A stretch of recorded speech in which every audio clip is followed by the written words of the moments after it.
Hey guys, how we doing? So we're back on another Swagkage video, and I thought this would be quite informative. I like these videos. I like having my favourite show explained to me. I'm just really dumb and I forget all this stuff. Like, it's been so long since I've read through the mangas and watched the Naruto anime. And I've only watched the first episode of Boruto. Still keep meaning to get into that, but I'm watching all sorts of other things. But anyway, blabbering. Let's get into this. Explaining the ninja ranks in Naruto. I thought this would be really, really handy to remind me on. But anyway, I'm dumb. Let's do this. Yo, what's going on, everybody? Swagkage here, and welcome to today's video, where we're going to be talking about something that I've been meaning to cover for a while now, and that is the shinobi organizational system, or the ninja ranks present in the world of Naruto. Now, this is a rare example of an aspect of the series that's actually been a core part of it since the very beginning. After all, Naruto's goal has always been to rise through these ranks and eventually achieve the status of Hokage. Not to mention, the first two arcs, the Land of Waves and the Chunin exams, do a pretty good job of exploring and demonstrating the capabilities of each rank, and they also manage to establish the overall importance that the ranking system has to the characters in this series. Now, I will preface this video by saying that ranks aren't everything, but they are a pretty handy tool that ninja use to sum up the capabilities of their opponents before actually fighting them. To provide an example, Jonin are not always stronger than Chunin or even Genin, but if a person were to be given a mission that required them to infiltrate a room filled with 20 Genin, I can assure you that they would be quite a bit less intimidated than if they were given a mission with the same task where the Genin were simply replaced with Jonin. In other words, this is all to say that a higher rank typically indicates a more skilled, more powerful, or more intelligent shinobi, and while there are some exceptions to this rule, they are very few and far between. But I think I'm getting a little bit ahead of myself here, so let me take a step back and start breaking down the ranks as well as how they're organized. Primarily, shinobi are categorized into one of four basic ranks: Genin, Chunin, Jonin, and Kage. Outside of these four ranks exist academy students, and that's where I'm going to be starting first. Though this is not technically a rank, academy students do fall beneath Genin on the shinobi totem pole. They are exactly what they sound like, students of the ninja academy of their respective village that have not graduated and become Genin yet. For this reason, like I said earlier, this isn't an actual rank. A person doesn't become a shinobi until they graduate from the ninja academy, but because these students are in a facility where they are expected to learn how to use ninjutsu, taijutsu, genjutsu, and basic ninja weapons like kunai and shuriken, they are sometimes deployed as part of a village's military force in times of emergency. But as you may expect, academy students have little, if any, real military value, as any ninjutsu, taijutsu, and genjutsu that they have access to are typically low-level, unrefined, and would be barely, if at all, effective in high-level ninja combat. To put what most of them are capable of into perspective, being able to perform the clone jutsu, not the shadow clone jutsu or any of its variants, but the clone jutsu, which doesn't even create a real doppelganger, was the only requirement for graduation when Naruto and the rest of his classmates were finishing up their studies at the academy. Now, the capabilities of academy students vary greatly depending on the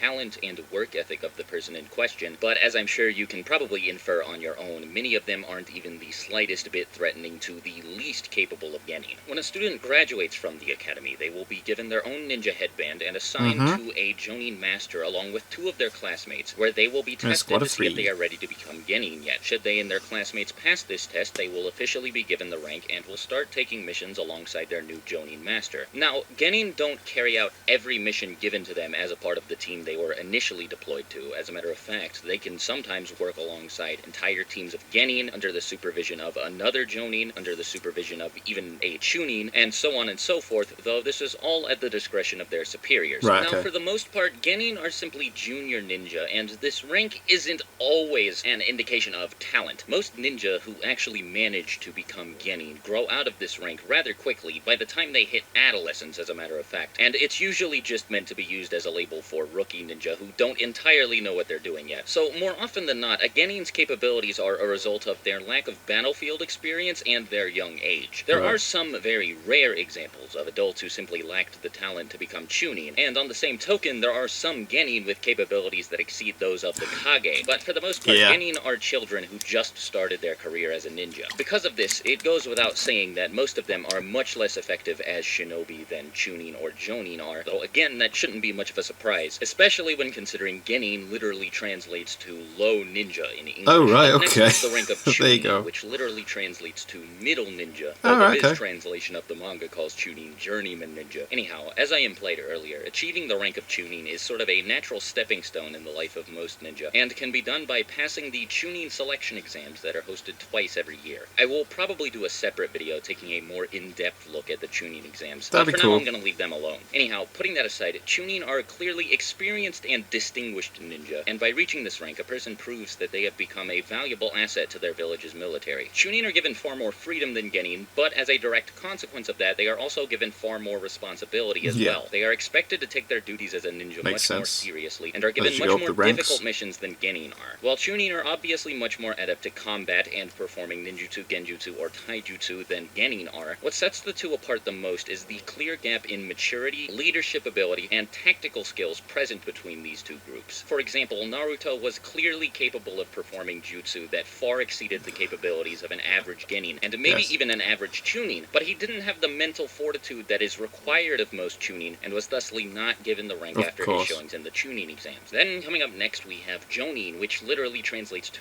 high ninja, or elite ninja in the Viz translation of the manga. And while Genin and Chunin are just as much signs of seniority as they are ranks, someone being given the rank of Jonin is an actual sign of talent and incredible skill. As the series makes clear from the very first arc, Jonin are the elite among ninja, and are typically considered next to the Kage, and also the Anbu, anyway, their village's most valuable assets. The requirements for becoming a Jonin aren't laid out specifically anywhere in the series, but I do know that a recommendation for somebody to become a Jonin must be submitted to the Kage of the village, or to one of their assistants for a promotion to Jonin to even be considered. As such, Jonin are much more rare than Chunin, as you would expect, and being promoted to one is a great honor. And then of course we have the Kage at the very top, the highest rank a shinobi can be given. The Kage are the leaders of their respective villages, and are typically the most powerful inhabitants of them. There are some exceptions to this, of course, as there are plenty of powerful ninja who meet the specifications to become a Kage, but simply don't want the responsibilities associated with the job. Like Jiraiya, for example. But regardless, in order to become one, a ninja has to be extraordinarily powerful. Based on what's been shown to the audience, as a matter of fact, I think it's safe to assume that to become a Kage, a person has to be recommended and then appointed by the previous Kage, along with a board of a bunch of other high-ranking village officials. Along with being the figurehead for the village they are the leader of, the Kage are also given the responsibility of doing a whole bunch of paperwork and essentially single-handedly running the village with just the help of maybe one or two assistants. The Kage are rarely ever sent out on missions themselves, but if their village is ever attacked, they will immediately fight back and do their best to deter the invaders and keep their village safe. As with the Chunin exams, I'll probably make a more in-depth video in the future about the Kage, and for now I'll just leave my explanation at that. So that's a basic summary of the main ranks present in the series. Now, before I proceed and start listing some of the more obscure or not as well-known ranks that a person can be given, I just want to point out really quickly, because I don't really think I ever gave myself a moment to segue into this organically earlier, the missions given to ninja in the world of Naruto are ranked much like the ninja themselves are. The ranks are as follows: D rank missions, C rank missions, B rank missions, A rank missions, and S rank missions. Obviously, a mission's rank corresponds with its difficulty, with S being the hardest and D being the easiest. Genin are typically given D rank and C rank missions because of their low level of skill, while Chunin are typically given C and B rank missions, and Jonin are typically given A and S rank missions. More difficult missions have higher payouts and are also typically much more complicated, but I'm sure all of that is pretty obvious. Anyway, moving on to the less well-known ranks that I mentioned earlier. The first of these is Special Jonin, or Tokubetsu Jonin, often abbreviated to Tokujo in Japanese. Special Jonin are ninja who have Jonin-level skill, but only in one particular area. There aren't a whole lot of examples of these, at least none that the audience ever gets to see, but the first who comes to mind is Ebisu, who specializes in tutoring young ninja, and uses these skills to teach the grandson of the third Hokage, Konohamaru Sarutobi. Two more examples are Ibiki Morino, who specializes in torture and interrogation, and Hayate Gecko, though it was never specified what area he specializes in. The next of these secondary ranks is the Anbu, or members of a village's covert black operations unit. Anbu represent the best among the elite, and most of them display more skill than the average Jonin. They take orders directly from the Kage of their village, and are expected to carry out extremely demanding missions, though I don't think the rank of Anbu is considered superior to Jonin. The last of these ranks, S-Class, is much more of a title powerful than it is an official ninja rank. These ninja are legendary shinobi whose capabilities far exceed those of an average Jonin. Examples include Orochimaru, Itachi Uchiha, Sasuke Uchiha, Nagato, Kisame, and so on and so forth. S-class ninja are often treated with the utmost respect, and are usually distinguished by the distinct nicknames they are given. Examples include Jiraiya the Toad Sage, Sasuke of the Red Sand. You get the idea. Most of the series' most powerful characters, including every member of the Akatsuki, can be classified as S-rank, so this is without a doubt the best and most honorable title a ninja of this universe can receive. Anyhow, I think that about does it for this video.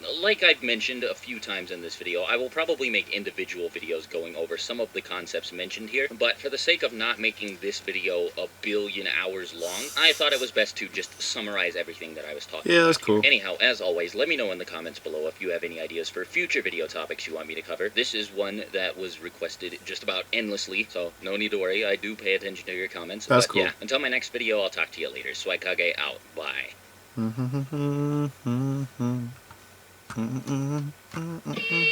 we go. That was cool. I like it. The informative videos at times are quite cool to have. He didn't mention, I mean it's probably not important, but the title that Orochimaru, Jiraiya and Tsunade were given by that dude with the mask. Can't remember what they were called now. The legendary Sanin, was it? I can't remember. Not that it's important, but that was a different rank that, well, title that was given to them. Don't suppose it has anything to do with ranks. God, I babble. But yeah, I like the Swagkage videos. They're awesome. Anyway, thank you guys very much for watching. What did you guys think of that? What did you guys think of this?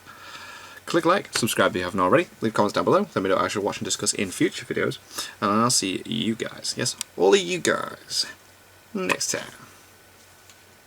Bye.